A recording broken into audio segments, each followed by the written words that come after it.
servicio de nutrición, a nivel de la primera consulta, siempre seguimos un mismo patrón, sea cual sea el paciente que venga a consulta. ¿Qué quiere decir esto? Que independientemente de si el objetivo es únicamente mejorar la salud del paciente o si el objetivo, además de mejorar la salud del paciente, incluye la mejora del rendimiento deportivo, siempre vamos a seguir un mismo patrón. Esta primera consulta la podríamos dividir en dos partes.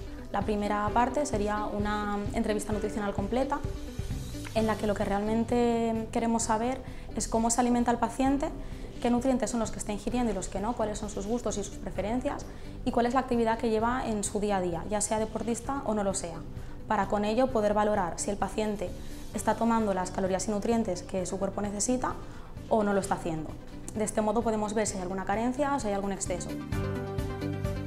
En la segunda parte de la consulta hacemos lo que se llama una evaluación antropométrica, que consiste en la medición de unas determinadas medidas, que serían los pliegues corporales, los perímetros y los diámetros, para poder determinar si el peso, sea elevado o sea bajo, es excesivo a nivel de grasa o no lo es. ¿Qué quiere decir esto? Que sea peso saludable o no saludable.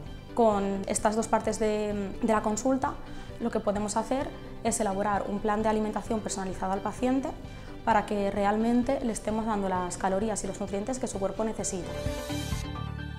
El caso con el que nos solemos encontrar es con el deportistas que están tomando las calorías que realmente necesitan a nivel de cantidad, pero no a nivel de calidad.